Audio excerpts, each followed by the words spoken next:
बच्चों type 4 hyper sensitivity reaction क्या है, इसमें हमने देखा था पीछे 3 में, सब में एंटीबॉडीज़ इन्वॉल्व थी, ये एंटीबॉडी मेडिएटेड थे, और ये जो है ना ये टी सेल मेडिएटेड है, ठीक है। इसमें कोई एंटीबॉडी इन्वॉल्व नहीं है, इसमें टी सेल्स इन्वॉल्व, ठीक है। इसमें आईजीजी, आईजीई, आईजीएम में से कुछ भी इन्वॉल्व नहीं है। पीछे हमने देखा था ना आईजीजी और आईजीएम टाइप 2 में इन्वॉल्व थे, आईजीई टाइप 1 में इन्वॉल्व था, लेकिन इसमें कोई एंटीबॉडी इन्वॉल्व नहीं है। इसमें CD4 helper T cells, CD8 cytotoxic T cells और मैक्रोफेजेस इन्वॉल्व हैं, ठीक है। ये टी सेल मेडिएटेड रिएक्शन है, इसमें कोई भी एंटीबॉडी इन्वॉल्व नहीं है। ये बहुत इंपॉर्टेंट बात है, ये आपने याद रखनी है, ठीक है। इसका मैकेनिज्म क्या है कि इसमें एक एंटीजन आएगा बॉडी में, एंटीजन को कौन उठाएगा, एंटीजन प्रेजेंटिंग सेल उस एंटीजन को पकड़ेगा और उसको अपनी सरफेस पे प्रेजेंट करेगा, CD4 साइटोटॉक्सिक टी सेल्स को। और हमने पीछे देखा कि जब एंटीजन प्रेजेंटिंग सेल इसको प्रेजेंट करता है एंटीजन, तो साथ में antigen presenting sales for example macrophages वगैरह के जो है ना वो साइटोकाइंस भी बनाते हैं। और अब इसमें जो आप समझ लो कि एंटीजन में टीबी आया, ठीक है, तो ये इंट्रासेलुलर है, ठीक है। इसमें ये लोग बनाएंगे CD4 ये जो है ना टाइप 4, इसकी एग्जांपल में इंपॉर्टेंट भी यही है, ट्यूबरकुलिन स्किन टेस्ट, ठीक है, ये टीबी के लिए होता है।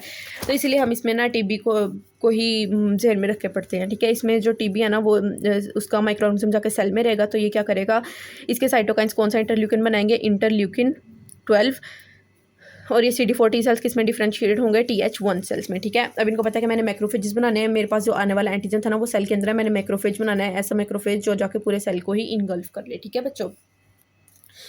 तो क्या हुआ, एंटीजन प्रेजेंटिंग सेल ने एंटीजन प्रेजेंट किया CD4 सेल्स को, CD4 सेल जो है हमें डिफरेंशिएट हो गए TH1 सेल में, TH1 सेल्स ने जो है वो साइटोकाइंस रिलीज़ किया। हमने देखा था ना ये CD4 वगैरह भी आगे अपने साइटोकाइन बनाते हैं। इन साइटोकाइन में क्या था, इंटरफेरॉन गैमा, इंटरल्यूकिन 2 और ट्यूमर नेक्रोसिस फैक्टर।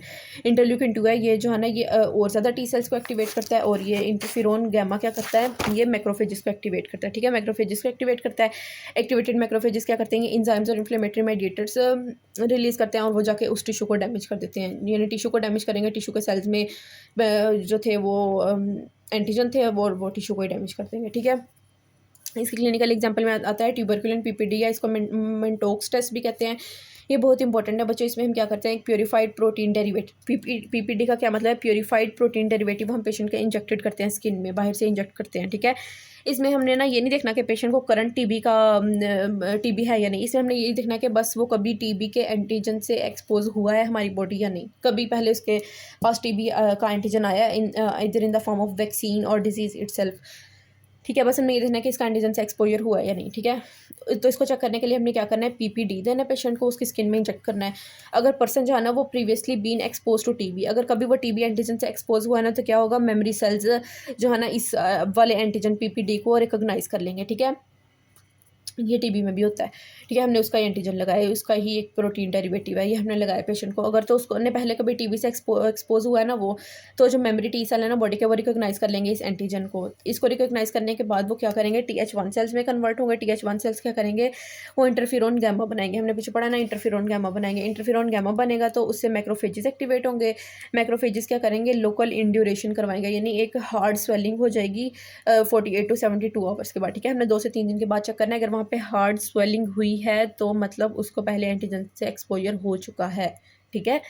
इसमें हमने ना रेडनेस को नहीं देखना, इसमें हमने सिर्फ इस हार्ड स्वेलिंग को देखना है। ये इंड्यूरेशन है इसका स्पेसिफिक 0.5 mm की, या पता नहीं कितनी इंड्यूरेशन स्पेसिफिक है, वो इंड्यूरेशन होती है। हमने सिर्फ इंड्यूरेशन को देख के कहना है कि हाँ भाई टेस्ट पॉजिटिव आया, इसका पहले पेशेंट का एक्सपोजर हो चुका है इस एंटीजन से, ठीक है। हमने रेडनेस की बेस पर कोई कुछ डिसाइड नहीं करना, हमने सिर्फ और सिर्फ ये इंड्यूरेशन देखनी है, हार्ड स्वेलिंग देखनी है, ठीक है बच्चों।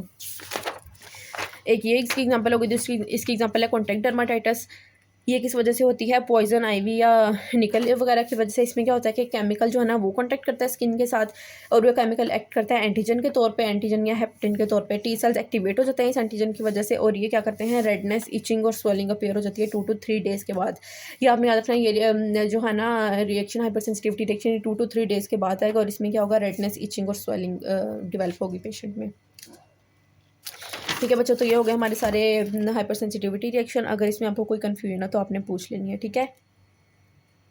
ओके, अल्लाह हाफिज़।